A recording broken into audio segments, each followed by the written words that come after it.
반갑습니다. 네. 처음 이제 제가 여쭤보고 싶었던 게 뭐 그런 일의 과정 중에서 저도 일의 태도나 일의 가치관 중에 제일 중요한 건 루틴이라 생각하는데 하루의 일과 좀 어떻게 시작하시는지. 네. 하루에 이제 저는 아무래도 업장을 운영하다 보니까 첫 손님이 굉장히 중요하다고 생각이 들더라고요. 그때 이제 제 마음이나 제 다정함이나 이런 진심을 담는 포문을 연다는 생각으로, 그러니까 이제 뭐 점심시간 되고 오후 되고 하면 이제 많은 분들이 오시고 또 이제 바쁘고 이제 감정에 또 지칠 때도 있고 하다 보면 사실 진심을 못 담을 때도 있을 거 아니에요. 그래서 처음에 어쨌든 나의 진심의 바구니를 열어서 정말 진심으로 정성을 다해서 인사를 하고 만들고 또 내어드리고 또 그런 과정에서 또 나가실 때까지 저희한테 있었던 어떤 좋은 감정들이 그 하루에 유지됐으면 좋겠다는 생각에 항상 좋은 하루 되세요라고 인사를 드리거든요. 그렇게 이제 하루하루로 따지면 그렇습니다. 그러니까 저는 그래서 이름 중에서도 콜로라도 프로젝트라는 카페 이름도 어떻게 보면 그 루틴 중에 하나의 프로젝트를 실행하는 단계라 생각하는데요. 네, 맞습니다. 콜로라도 어떻게 이름을 또 짓게 되셨는지. 또 컬러가 제가 이제 어릴 때부터 색채의 감각을 너무 좋아하고 또 거기에서 느껴지는 감정들이 되게 풍성하더라고요. 개인적으로 색채를 좋아하니까 컬러라는 단어를 찾은 거예요. 그래서 콜로라도의 뜻이 이제 덴버주에 있는 이제 그 도시의 이름도 되지만 또 콜로라도 자체가 색채라는 의미를 가지고 있더라고요. 그 지명 자체가 색채라는 뜻이 있더라고요. 저도 사실 몰랐는데 그래서 콜로라도를 선택을 했고 그 주위에 산이 정말 많은데 이제 산이라는 게 정말 자연스럽고 시간이 가면 축적되는 그런 의미를 가지고 있잖아요. 그러니까 돌이라든지 이런 자연물에서 오는 완성도를 제가 너무 좋아해서 그래서 저 중간에 기둥도 그런 의미를 가지고 있고 저 안에서 이제 많은 아티스트 그리고 손님들 그리고 저 일해주시는 바리스타분들 이런 분들이 다 이 한 곳에 이렇게 축적된 시간의 의미를 가지고 있다. 축적의 시간. 자연의 힘을 빌려서 이름을 따오시기도 했고 요즘에 어떻게 보면 퍼스널 컬러가 굉장히 대세긴 하잖아요. 근데 그런 이름에 맞춰서 또 트렌드랑 굉장히 잘 맞는 이름이기도 생각이 드네요. 정말 그런 이 피드백은 처음 받아서 기분이 그래요? 또 특히나 색감이 저는 뭐 아까 붉은강 언급하셨지만 파란색 계열로 이 컬러로 하신 이유도 제가 좋아하는 색상이실지. 푸른색이 사실은 F&B에서는 정말 기피하는 색상 중에 하나예요. 근데 저는 오히려 그 틀을 깨보고 싶었고 사실 이런 비정형이라는 것도 인간이 만든 것 중에는 직선이 많지만 자연이 만든 것 중에는 직선이나 어떤 딱딱한 이런 것들이 많이 없어요. 저희 사람의 몸도 그리고 자연물들도 다 비정형이고 사실 대칭을 그렇게 이루고 있지 않아도 사실 그것 자체가 완성도가 높고 아름답잖아요. 밖에 있다가 들어왔는데 분명히 직선이어야 하는데 비정형이면 거기에서 오는 시각적인 파격이 있잖아요. 그래서 그 파격을 통해서 일상에서 비일상으로의 전환이 되고 또 우리 공간에 있을 때 뭔가 특별한 느낌을 가질 수 있는 그리고 블루를 선택한 거는 이것도 이제 지극히 개인적인 취향인데 그냥 그 악상처럼 떠오른 거예요. 이름 정하기 전에 블루 컬러를 먼저 잡고 이제 진행을 전개를 했고 제가 사실 프로젝트라는 이름에서 알 수 있듯이 다음 프로젝트는 뭐 퍼플 컬러, 다음은 오렌지 컬러 이렇게 가고 싶었는데 아직은 블루에 있습니다. 블루에 있는 그 범주가 어떻게 프로젝트 범주가 뭐 F&B로 시작하셨지만 그래도 공연이나 갤러리나 좀 확장하고 있는 확장성을 가지고 있고 이 공간 자체가 복합문화 공간의 개념이 좀 큰데 솔직히 뭐 저희가 이제 이런 공간 운영하다 보면 타겟층이 굉장히 또 구체적이어야 되고 또 이제 공간을 운영하는 이제 그 실용성도 또 있어야 되는데 그런 부분에서 또 어떻게 보면 처음에 이런 확장성을 생각할 때 조금 일반 고객들은 또 접할 때는 좀 의문을 들 수밖에 없을 것 같아요. 맞아요. 저도 사실 그 복합문화공간이라는 단어 자체가 규모감이 되게 크잖아요. 그래서 제가 이 30평대 공간이고 이제 하나의 공간을 할 때 나는 복합문화공간이에요 라고 이렇게 말을 하지는 못했어요. 근데 결국에 제가 하고 있는 게 이제 그런 복합 문화 공간으로서의 역할이고 또 그 작가들이 뛰어놀 수 있는 놀이터이자 플랫폼이고 또 그 공간 자체를 이 테마 자체가 아티스트와 협업을 해서 함께 성장하는 공간이라는 테마가 굉장히 짙어서 그거를 이제 중간중간에 네네. 이렇게 사실 흔들릴 때도 많았는데 이게 최근에 사실 정리가 된 생각인데 여행을 다니면서 사실은 많은 것들을 보고 거기서 뭔가 나에게 적용시킬 수 있는 걸 적용시키고 아 여기는 이렇게 하는구나 뭐 디자인적인 거나 브랜딩적인 거를 본다고 저도 생각을 했었어요. 근데 결국에 제가 여행을 다니면서 얻은 거는 공감이더라고요. 아, 공감을 얻었어요. 위안을 얻었어요. 왜냐하면 한국은 뭔가 정리된 걸 좋아하는 거예요. 맞아. 정리되고 너는 뭐다라고 규격화되고 네. 뭔가를 이제 이름을 붙이고 너는 뭘 해야 해. 그리고 이 공간은 카페여야 해. 이 공간은 브런치 카페여야 해. 이제 저도 그 한국의 교육을 받고 자란 세대고 또 뭔가 그런 좀 기업에 맞는 인간을 만드는 그런 그 교육 과정 속에 있었기 때문에 나도 뭔가 항상 나도 이래야 하나 저래야 하나 이런 죄책감을 항상 가지고 있었는데 오히려 그런 곳을 보면서 아 내가 하고 있는 게 맞다. 정답은 없다.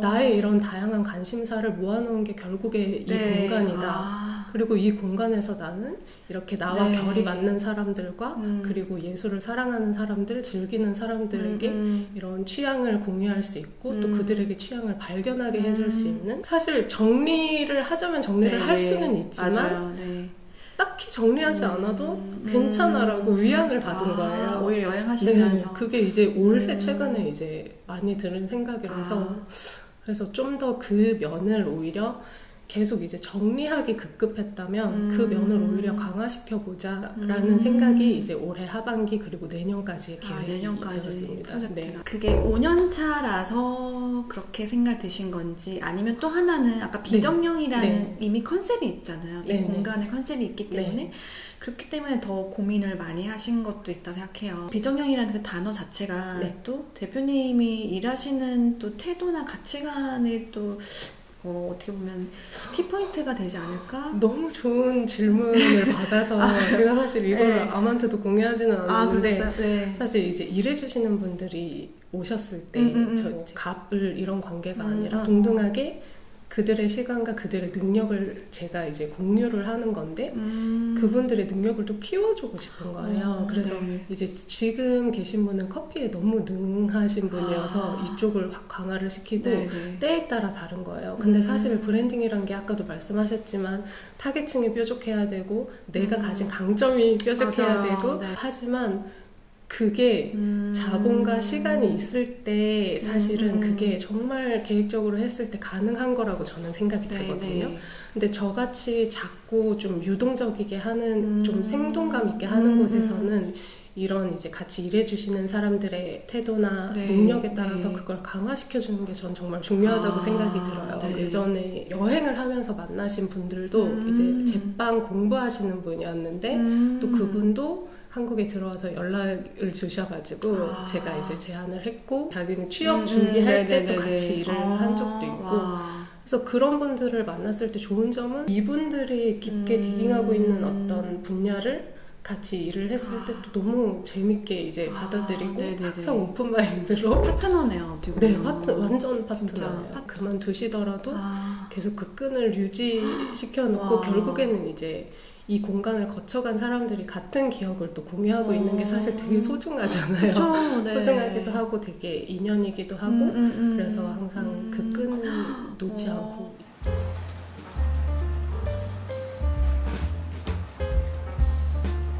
팬티숍에 있는 이제 이런 작가님들 섭외도 어떤 단계로 시작하시는지. 그러니까 제가 먼저 제안을 하는 경우도 있고 또 이제 그 제안이 오시는 경우가 좀 많아요. 이제 이 공간을 보시고 주로 와보셨던 분들 중에 오셔서 뭔가 공감의 포인트가 있으면 이제 입점 제안을 주시기도 하고 또 지금도 이제 입점해 주시는 분들이 되게 글로벌 하세요. 말이 안 통해도 내가 이 공간을 좋아하고 좋아해 주시고 취향해 받고 또 자기가 손수 만든 그런 것들이 사실 값을 매길 수 없잖아요. 그래서 이제 저도 이제 공간 운영하다 보면 항상 돈이 될 수 있는 거, 매출을 맞아. 발생시킬 수 있는 거 이런 거에 항상 골몰하거든요. 왜냐하면 이 공간을 유지시켜야 그쵸, 되니까. 그쵸. 네. 근데 그런 경험들이 잊을만 하면 또 기회가 오고 하니까 제가 뭔가 초심을 잃지 않게 네. 정말 가만두지 않는 이 진심들이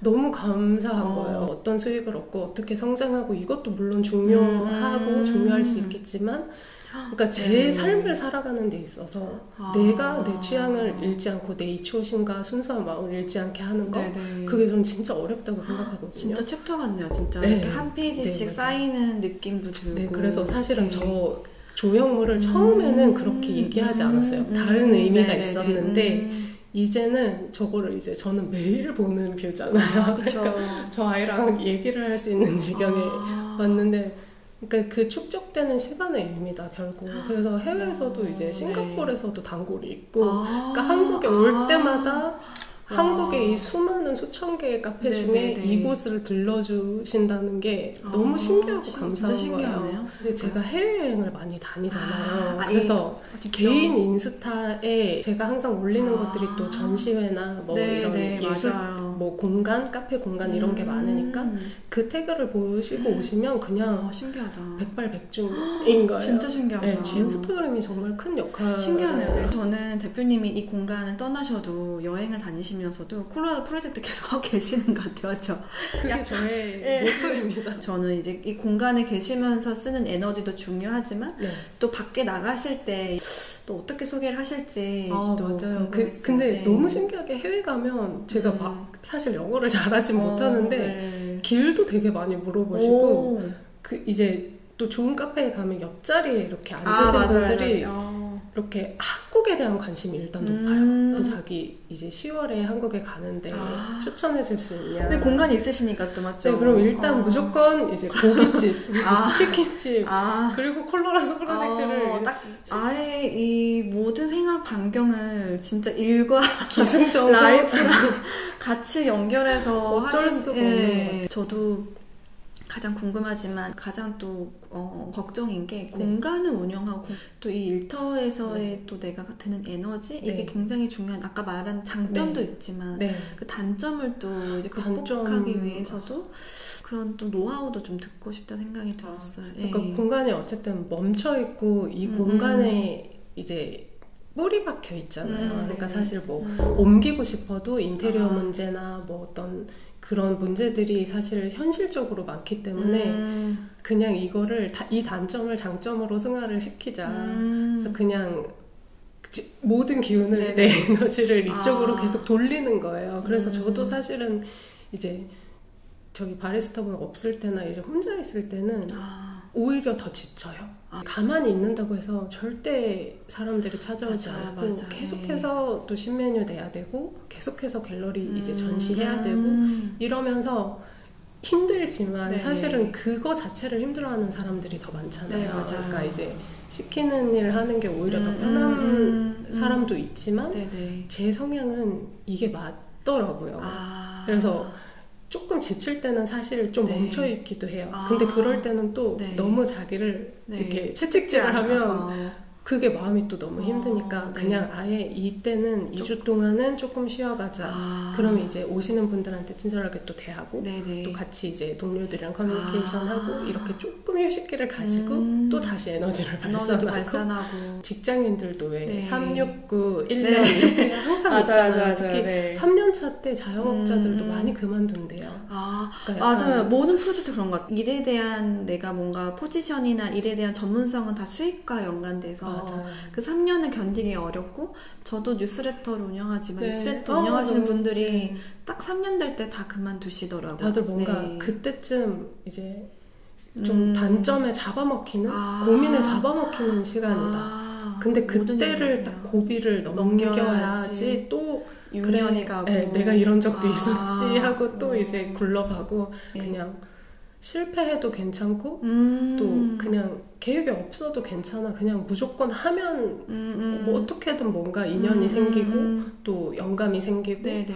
그래서 이제 작가분들도 이제 대관을 통해서 주로 이제 네네. 전시를 하시는데 그분들한테도 너무 많이 배워요. 그냥 선생님 같고 저보다 훨씬 어려도 너무 이제 그 자신의 생각이 잘 정리가 되고 자신의 작품에 대해서 진정성이 있고 루틴도 있고 맞죠? 네, 루틴도 있고 그래서 그런 분들한테도 저도 항상 물어봐요. 언제 작업하시고 언제 쉬시고 또 다른 어떤 걸 기획하고 있는지 사실 작품 활동이라는 게 수익을 꾸준하게 이제 직장처럼 발생시켜주는 게 아니기 때문에 오히려 더 루틴이 중요하고 그러네요. 네, 오히려 더 자신만의 그 집중도가 너무 중요한 직업인 거예요.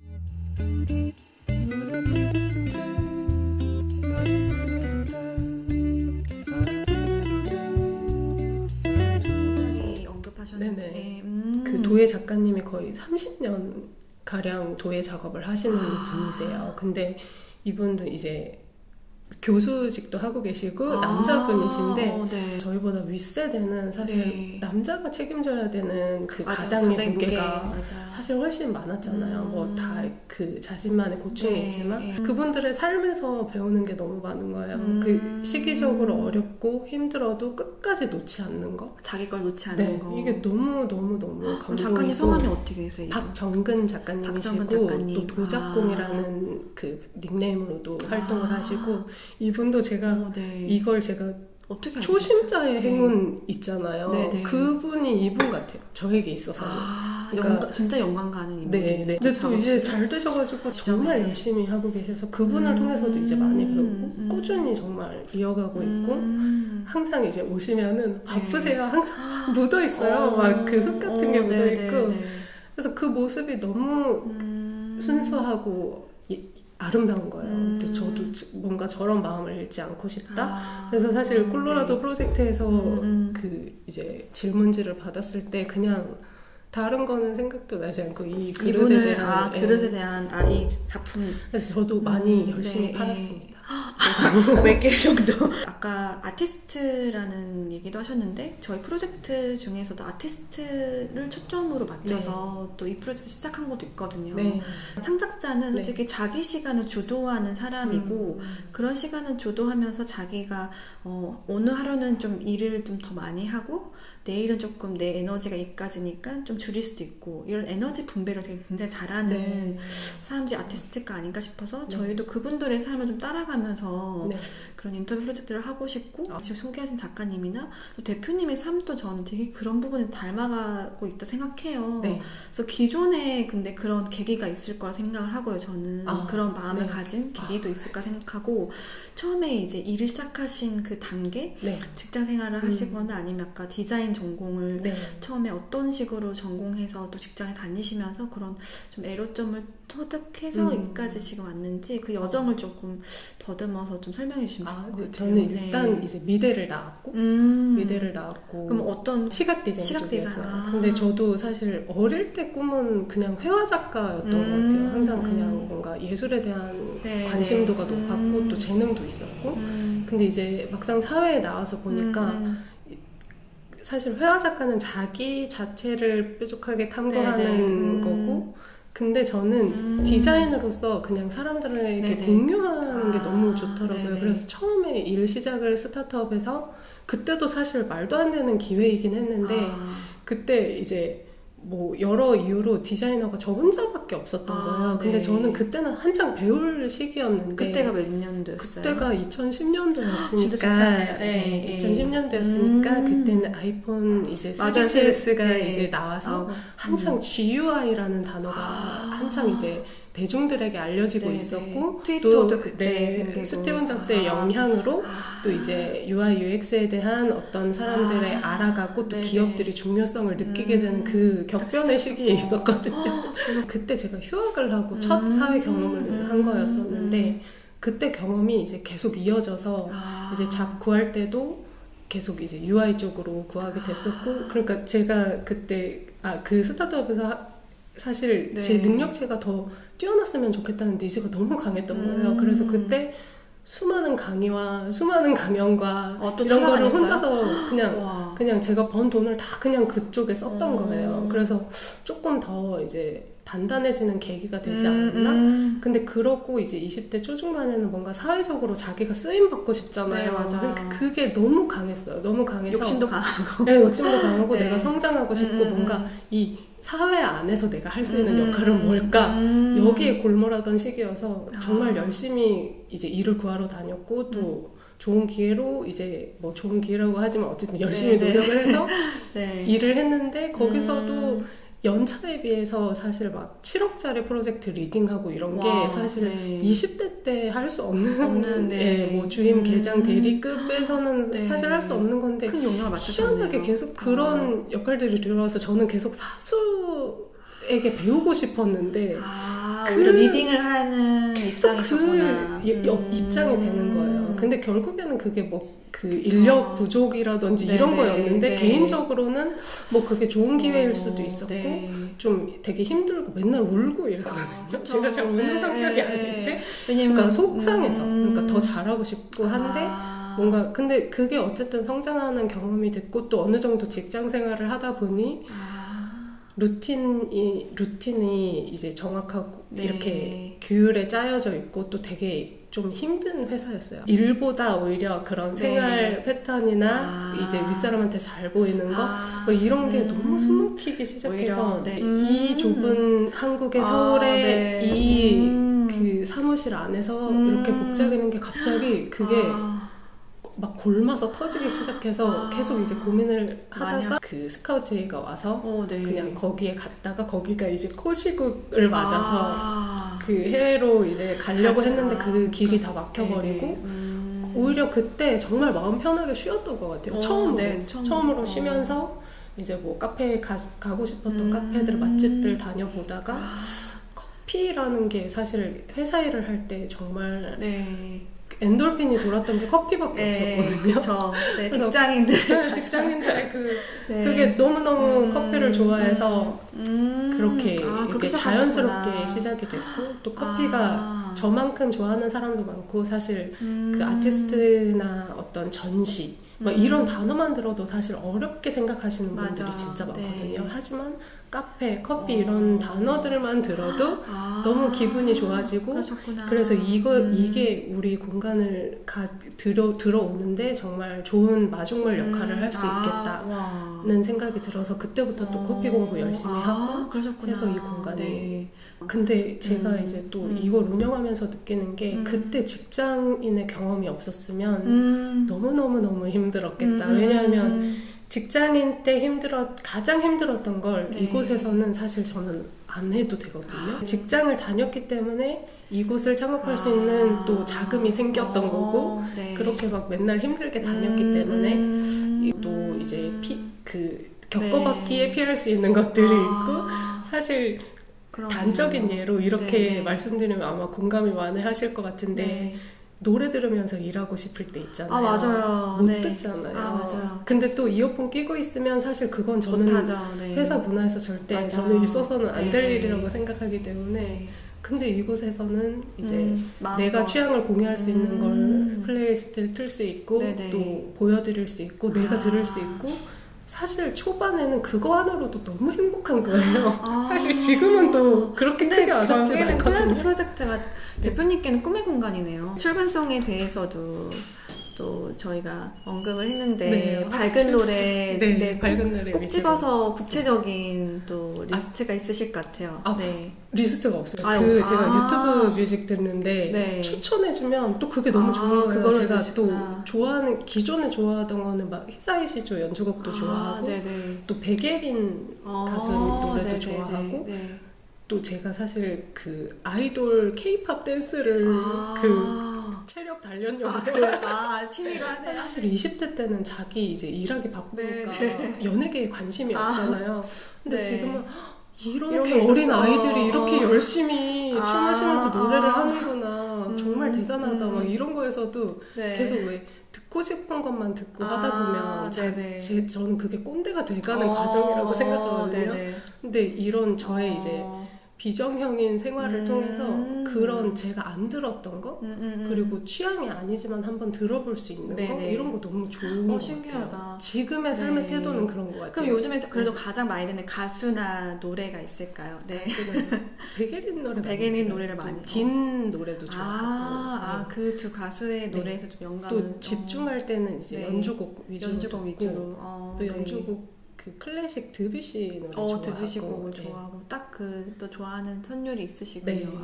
그렇게 막 이렇게 크지 않은 그런 걸 좋아하는. 그 자연스럽게 또 어떻게 보면 이 공간에서 그때 작년에 공연도 하셨잖아요. 네, 그 공연이 처음 하신 거 아니면? 처음은 아니었고 그 작년에는 이제 클래식 공연이었고 재작년에는 또 연주회 또 한 번 했었고 또 인디밴드 공연한 적 있었고 그 매년마다 기획을 준비 중이시구나. 그래서 올해도 열심히 이제 지금 이제 기획하고 있는데 꼭 초대드리겠습니다. 감사합니다. 피디님은 다 같이. 네, 좋습니다. 혹시 좀 마무리하면서 그 기존에 이제 작가분들 아까 섭외 언급하셨는데 혹시 몇 분을 좀 소개하셨는지도 궁금했어요. 작가님들이요? 네, 이제껏 소개했던 작가님들이. 제가 카운팅을 안 했네요. 그래도 뭐 숫자를 센다면 그래도 한 올해만 5분이셨던 것 같아요. 그럼 아티스트 분들 거의 횟수로 따지면 한 50명 이상 정도의 작가님들 소개를 하신 거네요. 와, 엄청 대단하신 분들. 근데 또 욕심이 있다면 이제 좀 더 이곳을 많이 알려서 그분들의 작품을 많이 알리는 게 저의 욕심인데 그게 참 쉽지는 않지만 또 열심히 즐겁게 끊임없이 꾸준히 하고 싶은 게 저희 목표입니다. 어떻게 보면 그 목표 지점에서 이제 만나고 싶은 작가님의 스타일이나 아니면 앞으로 같이 하고 싶은 파트너분들의 스타일이 있을까요? 스타일이 그냥 작가님들 그냥 꾸준히 자기 거 하시는 분들 꾸준히 자기만의 언어를 만들고 자기만의 작품을 만들고 근데 그게 작가님들이 SNS 활동이나 글을 쓰는 거는 정말 어려워하셔서 그런 분들을 만나면 제가 정말 시너지를 폭발시켜 드릴 수 있어요. 오히려 소개를 하시는 저는 거기에 능한 사람이니까 아카이빙 해줄 수 있네요. 그게 사실은 그냥 결국에는 저의 동경에서 나오는 거거든요. 그분의 팬이 되기도 하고 또 나도 회화 작가가 되고 싶었지만 나는 그 재능이 없는 거를 약간 크리에이터 같아요. 조금 맞죠? 그래서 그거를 이렇게 함께 시간을 공유하는 방법도 있구나. 방법을 찾으셨네요. 그래서 항상 그들의 주변을 맴돌곤 합니다. 그럼 끝으로 마지막으로 그럼 어떻게 보면 대표님이 생각하는 일의 태도, 내가 가장 지향하는 가치관 그걸 좀 들어볼 수 있을까요? 그냥 전 자신에 대한 탐구 같아요. 자신에 대한 탐구. 왜냐하면 내가 사실 저희 막 브랜드나 뭐 이런 것들을 봐도 이렇게 내 의지가 아니라 사회적인 어떤 이목이나 이목이나 또 어떤 사회적인 자본이나 이런 거에 의해서 취향이 결정됐다고 생각하는 경우가 많은 것 같아요. 그쵸. 내가 내 취향을 발견했을 때 사람이 정말 다 머리부터 발끝까지 다르고 쌍둥이도 다르고 엄마 자식도 다르잖아요. 절대 하나의 브랜드를 향유할 수 없어요. 그 브랜드를 향유하면서 기뻐할 수 있는 사람은 저는 제 생각에 없는 것 같아요. 근데 자신의 취향을 발견하다 보면 많이 봐야 돼요. 많이 보고 경험을 해야 되는데 거기서 또 이뤄지는 소비 그것들이 결국에는 우리 사람들이 잘 살아가게 되는 소수가 아니라 다수가 잘 살아가게 되는 거라고 전 생각하거든요. 자기가 하지 않는 일은 다 쉽게 봐요. 학창 시절에는 나 미술이나 할 걸 그랬어. 나 뭐나 할 걸 그랬어. 직장인 시절에는 또 나 카페나 할까? 절대 아니거든요. 정말 치열해요. 한 명 한 명 정말 치열하고 근데 그 치열하려면 자신에 대한 탐구가 있어야 되는 것 같아요. 저는 그래야지 자기 취향을 발견하고 소비도 정말 만족스러운 소비를 할 수 있게 되고 저는 사실 아까 말씀하셨지만 예술 시장이 사실 그들만의 리그 같잖아요. 맞아요. 근데 저는 모두가 예술에 대한 어떤 갈망을 가지고 있고 모두가 아티스트가 될 수 있는 세상. 모두가 아티스트가 될 수 있고 그 중간 시장의 그 니즈와 욕망을 건드려주고 싶어요. 근데 잊고 있거든요, 사람들이. 어린 시절의 마음을 잊고 있어요. 맞아요. 근데 절대 저는 그 한 개인이 네. 인간이라는 고귀한 존재로 태어나서 네. 그거에 만족을 할 수 없다고 생각하거든요. 왜냐하면 자기가 원하는 건 분명히 어딘가에 있을 거다. 그래서 그 욕망의 지점을 한번 풀어드리고 건드려드리고 취향을 발견해드리고 싶다. 와, 근데 네. 그러기 위해서는 정말 완성도 높게 자기 탐구를 통해서 자기 작업을 하는 사람들이 정말 많잖아요. 맞죠? 많은데 그분들이 드러나지 못하니 그 역할을 좀 많이 윤활유 역할을 해주고 싶은 그런 욕심이 있습니다. 진짜 맞는 것 같아요. 저희 네. 프로젝트도 딱 그 니즈랑 되게 네. 딱 맞는 부분이기 때문에 되게 공감대가 생기고 또 오늘 이렇게 만나는 자리에서도 재미있는 얘기를 나눌 수 있어서 감사합니다. 네, 감사합니다. 또 봬요. 네.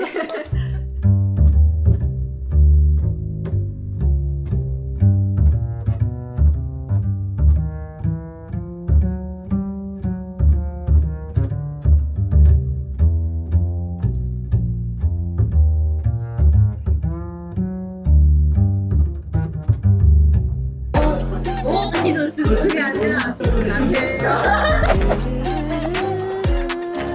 근데 표절심이 되게 조금 비슷했어. 유진아, 너의 바이올린 소리가 너무 잘 어울릴 것 같아.